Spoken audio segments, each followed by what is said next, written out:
On va filer pour notre rubrique Sans frontières à Londres, retrouver là-bas Laura Calmus. Bonjour Laura, qui avait envie de nous parler d'un homme qui, dans la capitale britannique, a décidé de défier toutes les lois de la gravité, si j'ai bien compris. En tous les cas, la loi.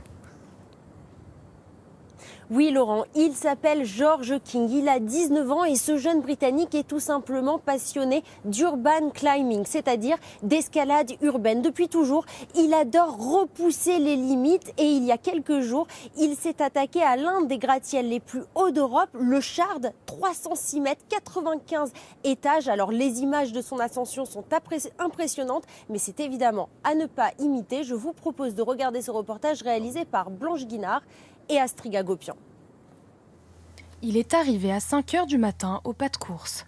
À l'abri des regards, George King est sur le point d'accomplir un exploit aussi dangereux qu'illégal, encore jamais fait auparavant. Escalader à main nue, sans corde ni harnais, le Shard, l'un des plus hauts gratte-ciel d'Europe.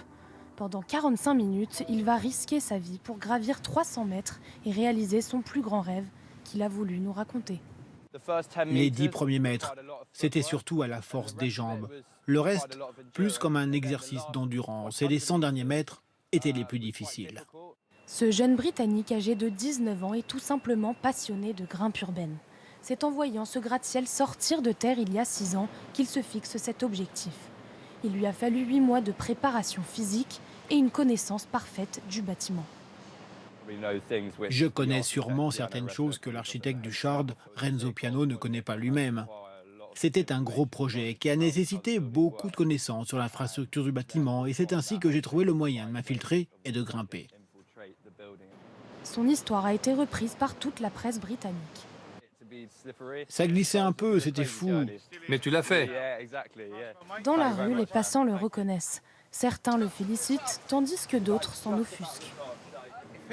S'il était tombé, les conséquences sur Londres auraient été énormes. Tout ça pour grimper sur un immeuble. Qu'il aille plutôt grimper un arbre dans la forêt. J'aurais pas aimé que ce soit mon fils, j'aurais eu très peur. George n'en est pas à son premier exploit. En 2018, aux Pays-Bas, il escalade à main nue Excalibur, plus haut mur d'escalade du monde, ainsi qu'une des plus grandes grues de Londres, et il ne compte pas s'arrêter là. La prochaine étape, Paris peut-être. Un autre gratte-ciel ? Oui, peut-être, on verra. L'escalade urbaine reste illégale. Arrivé au sommet du Shard, il est interpellé puis questionné par la police pour être finalement relâché. Mais dans certains cas, cette pratique est passible de 7 ans d'emprisonnement et 100 000 € d'amende. Ah oui, c'est hors la loi de défier les lois de la gravité, Laura, on l'a bien compris, parce que c'est dangereux. Et il y a parfois des accidents, j'imagine. Oui, Laurent, malheureusement, il y a de nombreux accidents. Vous vous souvenez peut-être de Maxime Sirug. Il y a 2 ans, ce jeune Français de 18 ans gravit un pont lyonnais pour apprécier les hauteurs de la ville, mais il tombe accidentellement et se tue. Alors on ne le répétera jamais assez, cette pratique est incroyable, mais les risques sont inconsidérés.